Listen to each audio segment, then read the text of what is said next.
मेरा एक निवेदन है, इस कथा को जितने छत्रपति संभाजी नगर के श्रोता भाई बहन श्रवण कर रहे हैं उनसे निवेदन करूंगा, आप हाथ का ठेला लगा रहे हो, सब्जी का ठेला लगा रहे हो, फल का ठेला लगा रहे हो, धक्के की जिंदगी जी रहे हो, दरवाजे पर बैठे हो, कहीं ना कहीं तुम दास्य भाव की जिंदगी जी रहे हो, तकलीफ में जिंदगी जी रहे हो, बहुत दुख की जिंदगी जी रहे हो, बहुत कष्ट की जिंदगी जी रहे हो, उनसे केवल निवेदन करूंगा 3 महीने 2 जगह पर जल चढ़ाना प्रारंभ कर दीजिए, केवल 3 महीने।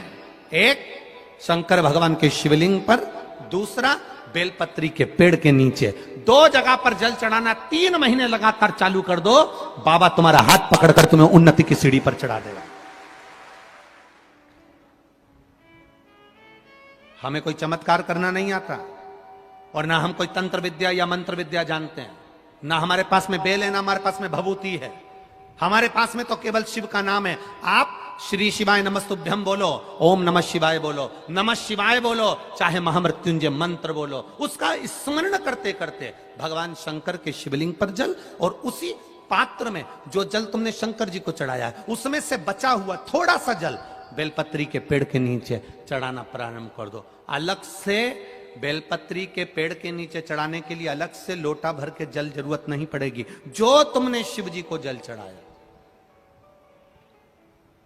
जो तुमने देवाधिदेव महादेव को जल चढ़ाया, बस उसी पात्र का जल शंकर जी को चढ़ाओ, उसमें से बचा हुआ थोड़ा सा जल बेलपत्री के वृक्ष के नीचे चढ़ाना प्रारंभ करना। कौन सा बेलपत्री का वृक्ष? जिसकी छाया आपके ऊपर आ रही हो।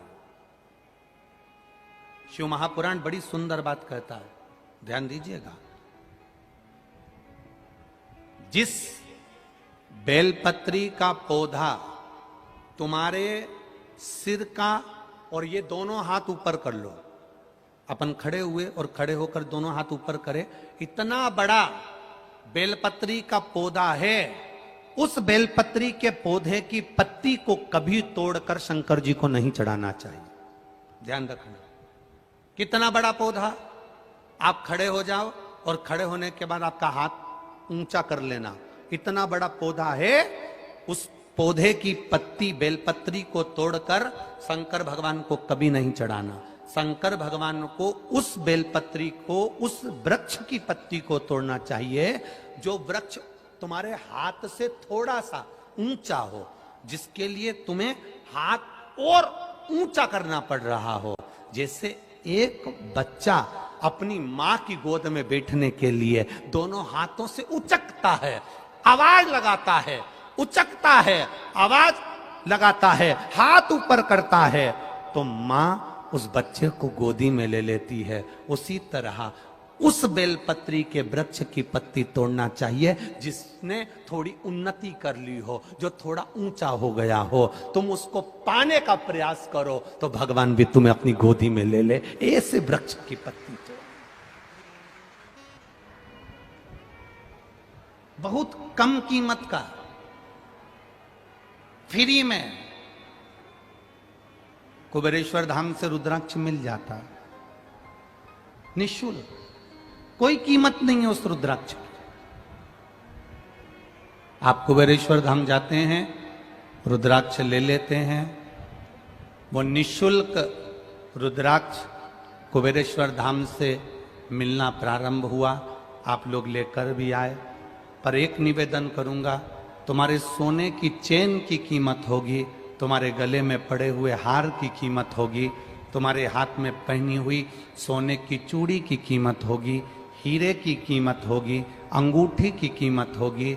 रुद्राक्ष की कोई कीमत कुबेरेश्वर धाम पर नहीं लेते, पर तुम्हारे मृत्यु के समय पर, तुम्हारे दुख के समय पर, तुम्हारी तकलीफ के समय पर, तुम्हारे कष्ट के समय पर, तुम्हारे कर्ज के समय पर, तुम्हारे कहीं ना कहीं उलझन के समय पर उस रुद्राक्ष की कीमत तुम्हें समझ में आएगी कि भले निःशुल्क मिला पर उसकी कीमत क्या है, वो रुद्राक्ष की महत्वता क्या है। परीक्षा होती है, शिव शिव होता है। शंकर भगवान देवता तुम्हारे ललाट पर, तुम्हारे भाग्य में जितना लिखा होगा देवता उतना देते हैं, और मेरा महादेव जब भी देता है छप्पर फाड़ कर देता है। छप्पर।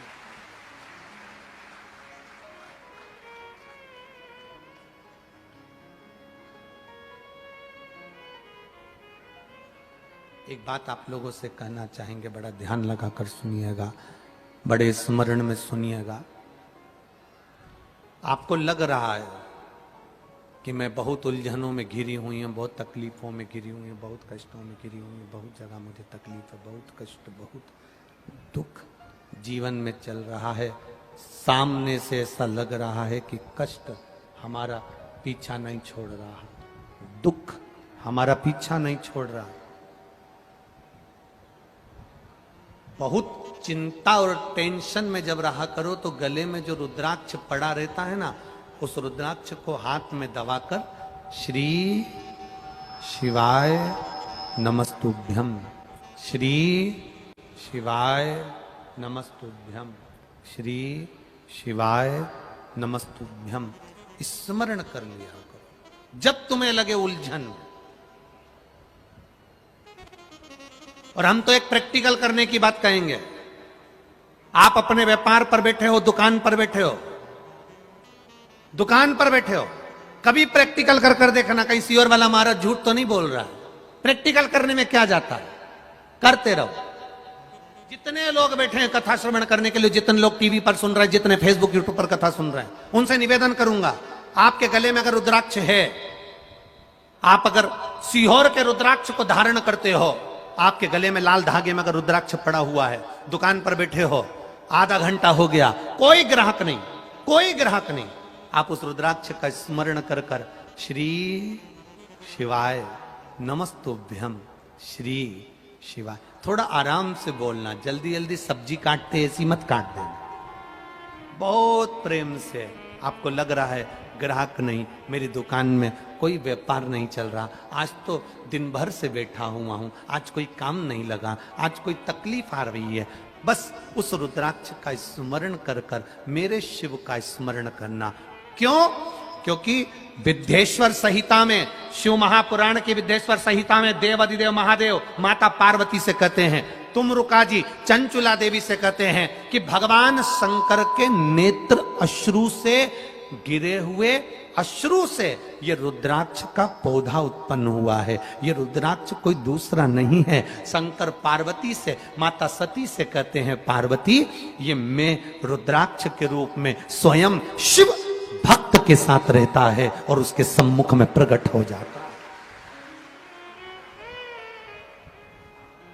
बेलपत्री हाथ से उड़ती है धर्मपत्नी के, और धर्मपत्नी के हाथ से बेलपत्र उड़कर बूढ़े व्यक्ति पर जाती है और मेरा महादेव प्रकट हो जाता है। महादेव ने हाथ में चावल का दाना लिया, चावल लेकर एक चावल का दाना मेरा महादेव एक हंडी में, एक पात्र में डाल देता है।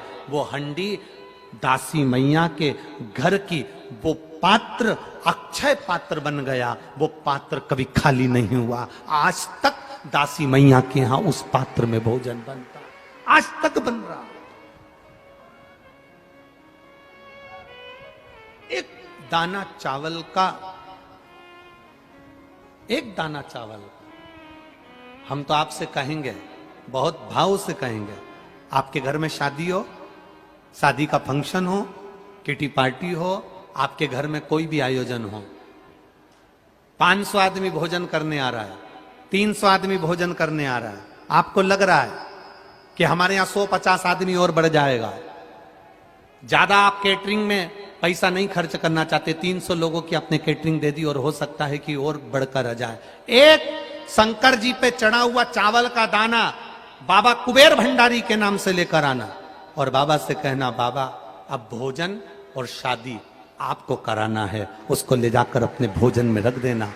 कर दे, करे। पत्नी ने देखा कि बूढ़ा उठा, शिव के रूप में उठकर उसने चावल का दाना डाल दिया।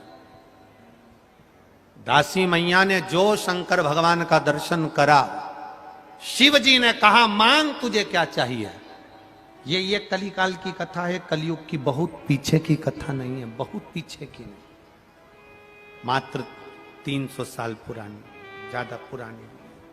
क्या चाहिए तुझको, मांग ले, क्या दूं तुझको। दासी मैया कहते हैं कुछ नहीं चाहिए।